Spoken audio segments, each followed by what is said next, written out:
بسم اللہ الرحمن الرحیم۔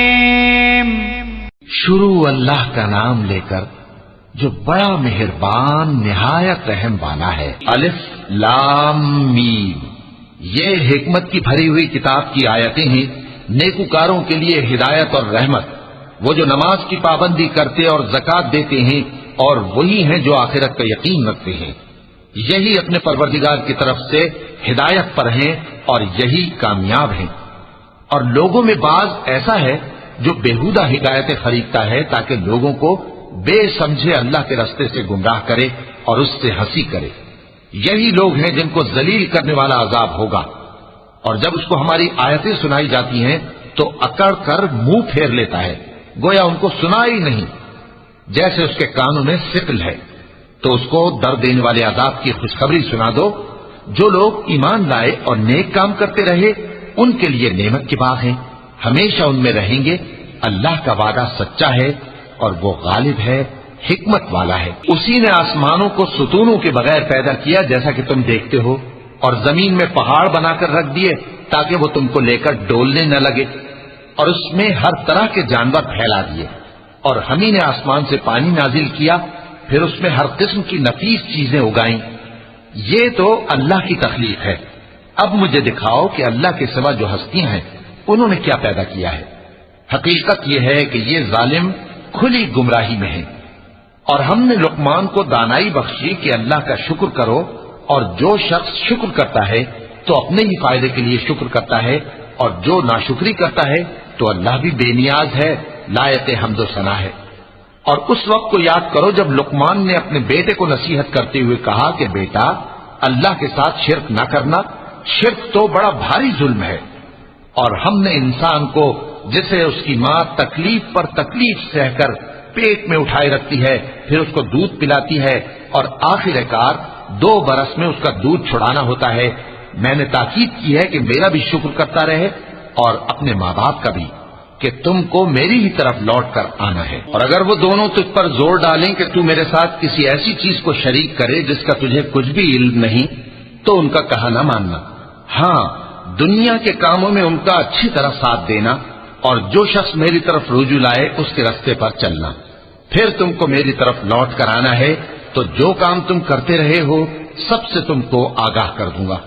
لقمان نے یہ بھی کہا کہ بیٹا، اگر کوئی عمل چاہے رائی کے دانے کے برابر بھی چھوٹا ہو، اور ہو بھی کسی پتھر کے اندر یا آسمانوں میں مخفی ہو یا زمین میں، اللہ اس کو قیامت کے دن لا موجود کرے گا۔ کچھ شک نہیں کہ اللہ باریک بین ہے، خبردار ہے۔ بیٹا، نماز کی پابندی رکھنا اور لوگوں کو اچھے کاموں کے کرنے کا مشورہ دیتے رہنا، بری باتوں سے منع کرتے رہنا، اور جو مصیبت تجھ پر واقع ہو اس پر صبر کرنا۔ بے شک یہ بڑی ہمت کے کام ہیں۔ اور تکبر کرتے ہوئے لوگوں کے سامنے گال نہ پھلانا اور زمین میں اکڑ کر نہ چلنا، اس لیے کہ اللہ کسی اترانے والے شیخ خورے کو پسند نہیں کرتا۔ اور اپنی چال میں اعتدال کیے رہنا، اور بولتے وقت ذرا آواز نیچی رکھنا، کیونکہ بہت اونچی آواز گدھوں کی سی ہے، اور کچھ شک نہیں کہ سب سے بری آواز گدھوں کی ہوتی ہے۔ کیا تم نے نہیں دیکھا کہ جو کچھ آسمانوں میں اور جو کچھ زمین میں ہے سب کو اللہ نے تمہارے قابو میں کر دیا ہے، اور تم پر اپنی ظاہری اور باطنی نعمتیں پوری کر دی ہیں۔ اور بعض لوگ ایسے ہیں کہ اللہ کے بارے میں جھگڑتے ہیں، نہ علم رکھتے ہیں اور نہ ہدایت اور نہ کتاب روشن۔ اور جب ان سے کہا جاتا ہے کہ جو کتاب اللہ نے نازل فرمائی ہے اس کی پیروی کرو، تو کہتے ہیں کہ ہم تو اسی کی پیروی کریں گے جس پر ہم نے اپنے باپ دادوں کو پایا۔ بھلا اگرچہ شیطان ان کو دوزخ کے عذاب کی طرف بلاتا ہو تب بھی۔ اور جو شخص اپنے آپ کو اللہ کا فرما بردار کر دے اور نیکوکار بھی ہو تو اس نے مضبوط کڑا تھام لیا، اور سب کاموں کا انجام اللہ ہی کی طرف ہے۔ اور جو کفر کرے تو اس کا کفر تمہیں غمناک نہ کر دے۔ ان کو ہماری طرف لوٹ کر آنا ہے، پھر جو کام وہ کیا کرتے تھے ہم ان کو جتا دیں گے۔ بے شک اللہ دلوں کی باتوں سے بھی واقف ہے۔ ہم ان کو تھوڑا سا فائدہ پہنچائیں گے، پھر عذاب شدید کی طرف مجبور کر کے لے جائیں گے۔ اور اگر تم ان سے پوچھو کہ آسمانوں اور زمین کو کس نے پیدا کیا تو بول اٹھیں گے کہ اللہ نے۔ کہہ دو کہ اللہ کا شکر ہے، لیکن ان میں اکثر سمجھ نہیں رکھتے۔ جو کچھ آسمانوں اور زمین میں ہے سب اللہ ہی کا ہے، بے شک اللہ بے نیاز ہے، لائق حمد و ثنا ہے۔ اور اگر یوں ہو کہ زمین میں جتنے درخت ہیں سب کے سب قلم ہو اور سمندر کا تمام پانی سیاہی ہو اور اس کے بعد 7 سمندر اور سیاہی ہو جائیں تو اللہ کی باتیں یعنی اس کی صفتیں ختم نہ ہوں۔ بے شک اللہ غالب ہے، حکمت والا ہے۔ اللہ کو تمہارا پیدا کرنا اور جلا اٹھانا ایک شخص کے پیدا کرنے اور جلا اٹھانے کی طرح ہے۔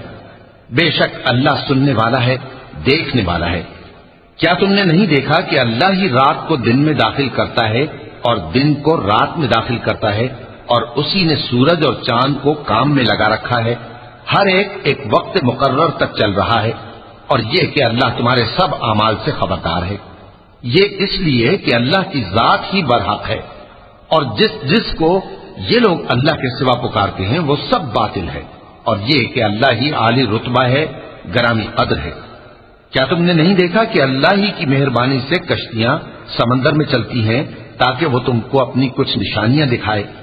بے شک اس میں ہر صبر کرنے والے، شکر کرنے والے کے لیے نشانیاں ہیں۔ اور جب ان پر سمندر کی لہریں سائبانوں کی طرح چھا جاتی ہیں تو اللہ کو پکارنے اور خالص اس کی عبادت کرنے لگتے ہیں، پھر جب وہ ان کو نجات دے کر خشکی پر پہنچا دیتا ہے تو چند ہی لوگ انصاف پر قائم رہتے ہیں، اور ہماری نشانیوں سے وہی انکار کرتے ہیں جو عہد شکن ہیں، ناشکرے ہیں۔ لوگوں اپنے پروردگار سے ڈرو اور اس دن کا خوف کرو کہ نہ تو باپ اپنے بیٹے کے کچھ کام آئے اور نہ بیٹا باپ کے کچھ کام آ سکے۔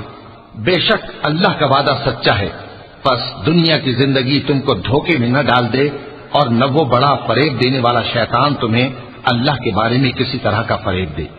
اللہ ہی کو قیامت کا علم ہے، اور وہی مے برساتا ہے، اور وہی حاملہ کے پیٹ کی چیزوں کو جانتا ہے، اور کوئی شخص نہیں جانتا کہ وہ کل کیا کام کرے گا، اور کوئی شخص نہیں جانتا کہ کس سرزمین میں اسے موت آئے گی۔ بے شک اللہ ہی جاننے والا ہے اور خبردار ہے۔ وَلَقَ اللَّهُ